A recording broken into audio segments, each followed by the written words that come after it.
नमस्कार विद्यार्थियों, आज हम चरण 8 में हिंदी में पुनरावर्तन 2 को आज हम देखेंगे। इससे पहले हम थोड़ी जानकारियां लेते हैं। आप अपनी पाठ्य पुस्तक जो हिंदी का 8वीं का जो पाठ्य पुस्तक है उसमें आपको ये जो ममता हमने जो चैप्टर पढ़ा है उसके बाद में उसके स्वाध्याय और अभ्यास हो जाने के बाद आपको 5वां प्रश्न और स्वाध्याय में आपको 5वां प्रश्न आपको दिखाई देगा और उसमें आप लोगों को जो उसमें लिखा हुआ है कि नीचे शरीर के कुछ अंगों के चित्र दिए गए, प्रत्येक अंग के संबंधित 3-3 मुहावरे अर्थ सहित लिखकर आपको उसके वाक्य में प्रयोग करना है। उसमें पहला चित्र है, उसमें मुहावरा लिखा हुआ है, आंखों का तारा होना। उसके सामने अर्थ लिखा हुआ है, बहुत प्यारा, और उसके सामने वाक्य प्रयोग किया हुआ है कि मेरा बेटा मेरी आंखों का तारा है। ऐसा आप लोगों को वहां बताया गया है। वैसे ही आप लोगों को कान दिया हुआ है, उसमें से आपको पहले मुहावरे लिखना है। कान के ऊपर से जो हमने ये पूरा बुक पढ़ा था उसमें अगर क्या कहीं भी और कान का कोई मुहावरा आया हो तो आप लोगों को मुहावरा लिखना है। जैसे कान देना यानी से ध्यान से सुनना। मैं आप लोगों को उदाहरण दे रहा हूँ कि कान देना यानी कि उदाहरण देना और उसका अर्थ हुआ। अब उसके बाद आपको इसमें वाक्य में प्रयोग करना है। हम जो चैप्टर पढ़ गए उसमें से ही ये सब लिया गया है, इसलिए आप लोगों को उसमें से वो वाक्य का प्रयोग करना है। पहले ये कान का मुहावरा लिखना है, उसके बाद आप लोगों को उसका अर्थ लिखना है।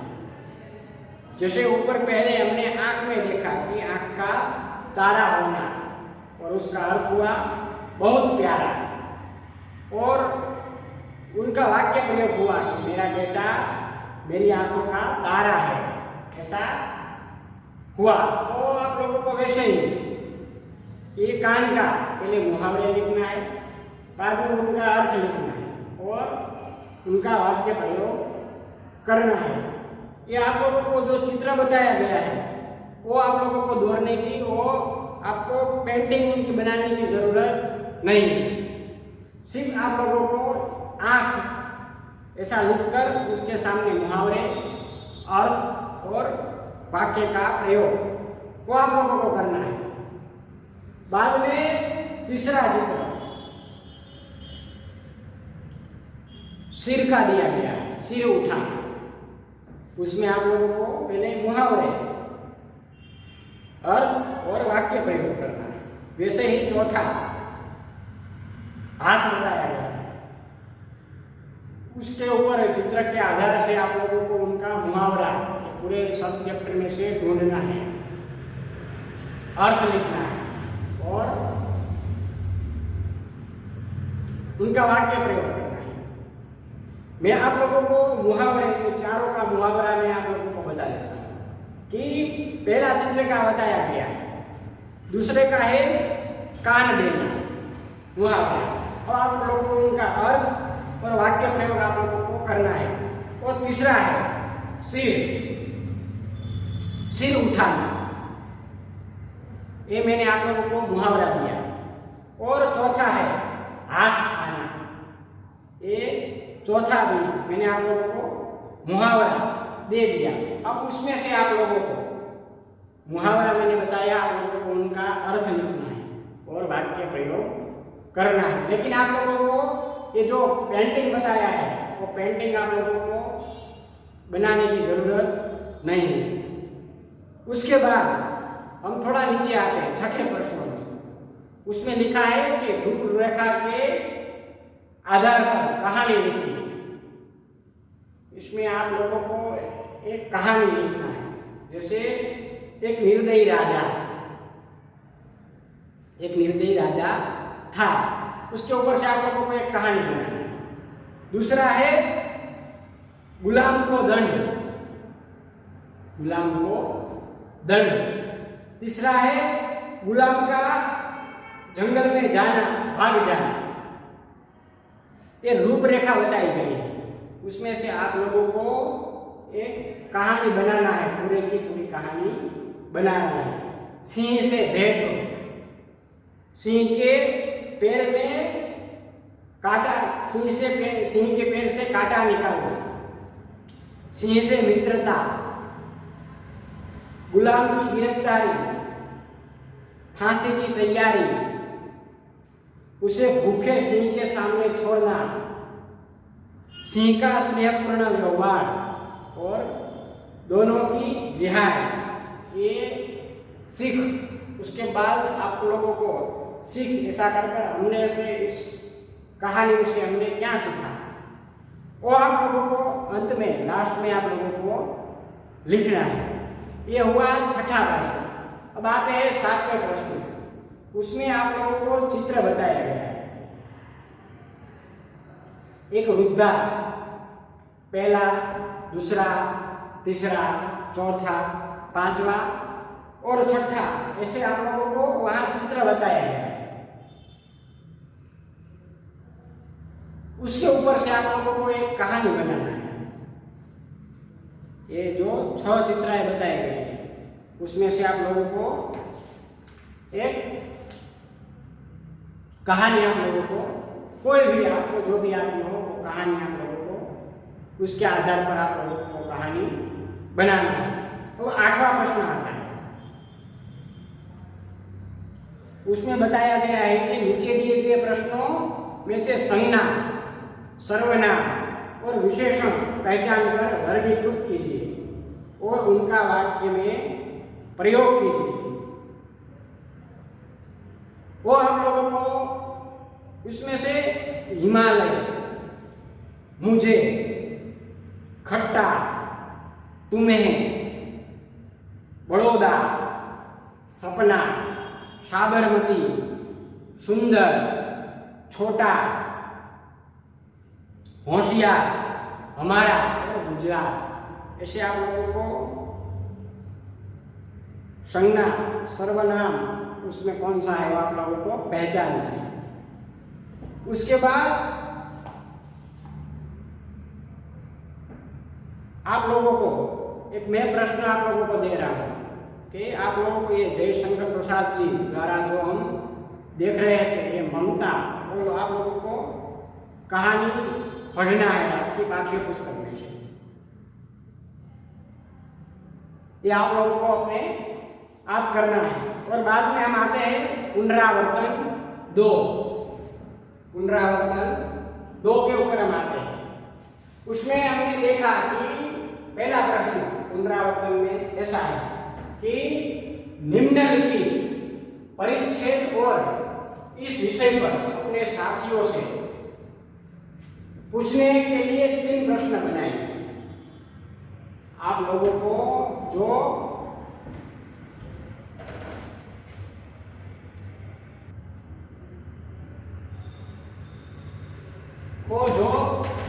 परिच्छेद एक पैराग्राफ दिया गया हुआ है उस विषय के ऊपर से, उस विषय पर आपको अपने साथियों के साथ उनके पूछने पर आप लोगों को 3 प्रश्न बनाना है। कुल 3 प्रश्न आप लोगों को बनाना है। जैसे वो पैराग्राफ में लिखा हुआ है, समय बहुत कीमती है, समय बहुत कीमती है। वैसे ही दूसरे में लिखा गया है, गया हुआ धन वापस मिल सकता है, पर बीता हुआ समय कभी वापस नहीं लौट सकता। कि जो समय के बारे में हम सब कुछ जानते हैं, समय बहुत कीमती चीज है, एक बार चले जाने के बाद वो वापस आता नहीं। और कोई भी चीज हो वो वापस आ सकती है, लेकिन बीता हुआ समय वो कभी वापस नहीं आता। इसलिए यहाँ बताया गया है कि समय बहुत कीमती है, समय का सदुपयोग करना चाहिए।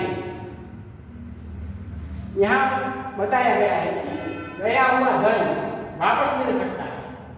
हमारे पास धन, रुपये, पैसे, जो कोई साधन सामग्री हो, वो अगर हमारी चली जाए तो वो हमें वापस मिल सकती है, पर बीता हुआ समय कभी वापस नहीं लौट सकता। जो समय, जो दे या जो दे, जैसे आज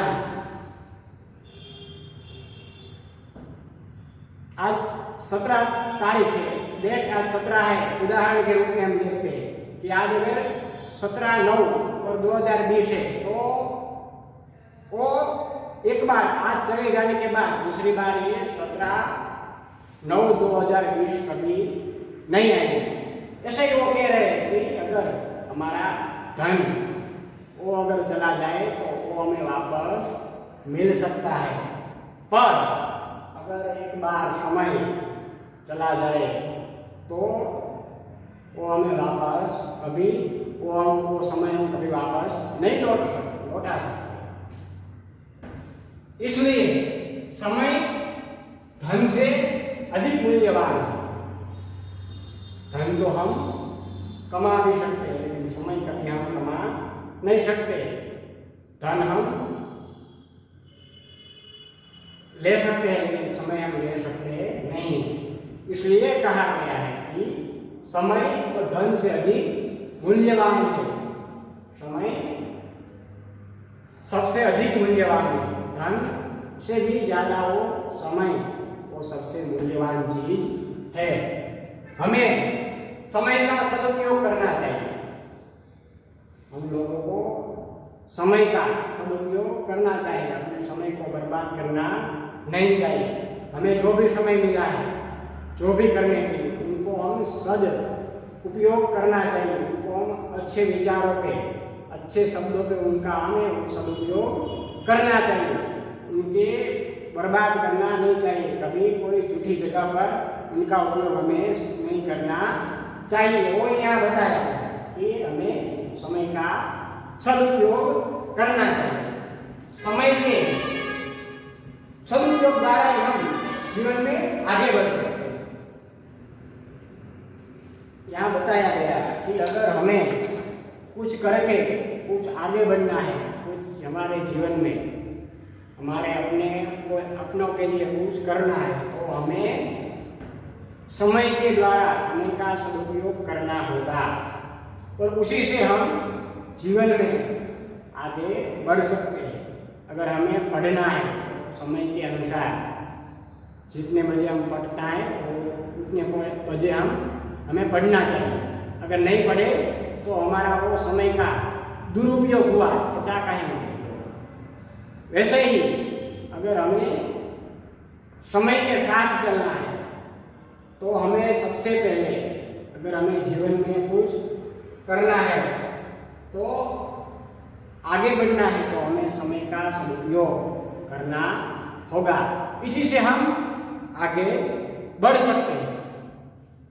परिश्रम करना ही समय का सबसे अच्छा उपयोग है। परिश्रम, मेहनत,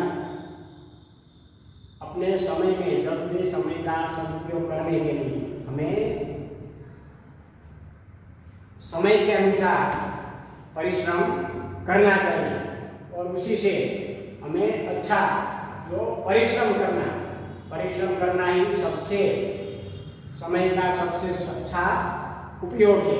अगर हमें समय का अच्छी तरह से उपयोग करना है, सदुपयोग करना है, तो हमें परिश्रम करना होगा।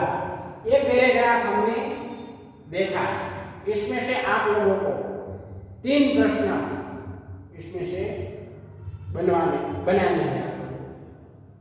आपको इसमें से 3 प्रश्न बनाने हैं। अब आते हम दूसरे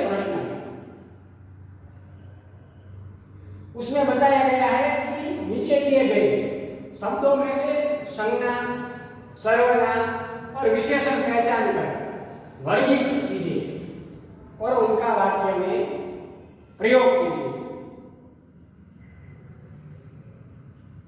इस शब्द में से संज्ञा, सर्वनाम और विशेषण को आप लोगों को इसमें से निकालना है और आप लोगों को उसके ऊपर वाक्य का प्रयोग करना है। पहले हम इसमें से संज्ञा ढूंढ लेते हैं। इसमें संज्ञा कौन कौन सी है, सर्वनाम कौन कौन से हैं और विशेषण कौन कौन से हैं। जैसे पर्वत, वो एक संज्ञा है और दूसरे है नदी,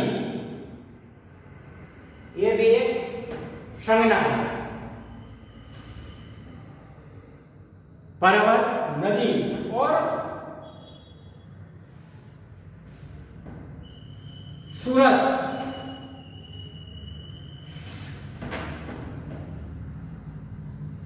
ये भी एक संज्ञा है।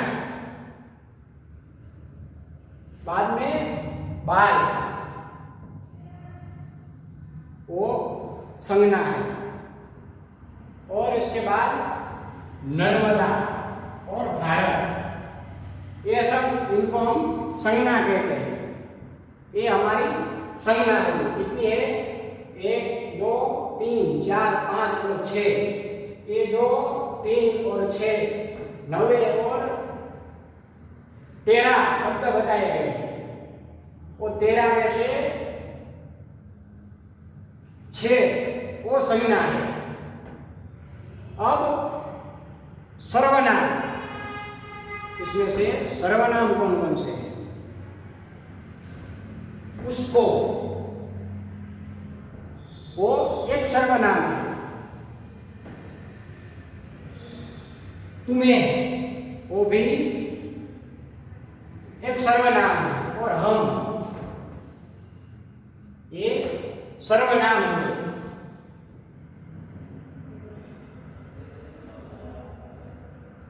ये सब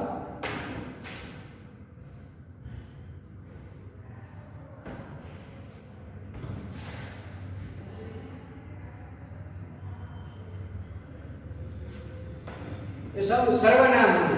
पहले हमने देखा था पर्वत, नदी, सूरत, बाल, नर्मदा और भारत, ये हमने देखा था वो संज्ञा है।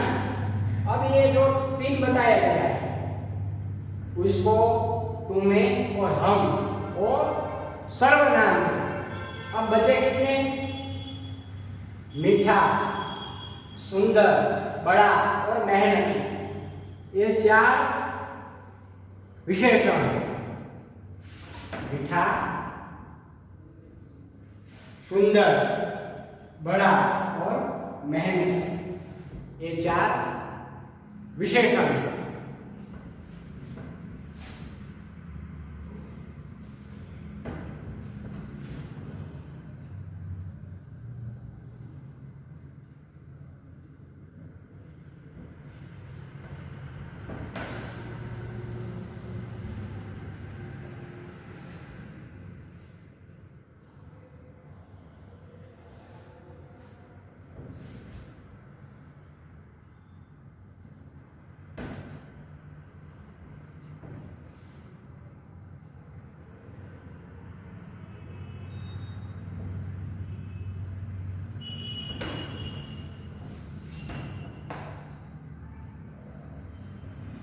यहां हमने लिखा हुआ है। पहले संज्ञा, 6 संज्ञा है। एक पर्वत, दूसरा नदी, तीसरी सूरत, चौथी बाल, 5वें नर्मदा और छठे भारत, ये सब संज्ञा है। बाद में सर्वनाम, इसको, तुम्हें और हम, वो 3 सर्वनाम है। और जो विशेषण है, मीठा, सुंदर, बड़ा और मेहनती, ये 4 विशेषण हैं। ये हमने आप लोगों को बता दिया। अब इसमें से आपको पसंद कर आप लोगों को वाक्य का प्रयोग करना है, और जो हमने यहाँ बताया। अब हम आगे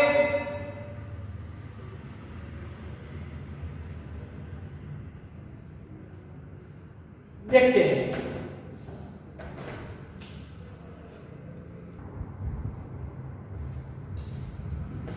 और ये तीसरा प्रश्न है जिसमें बताया गया है पुनरावर्तन में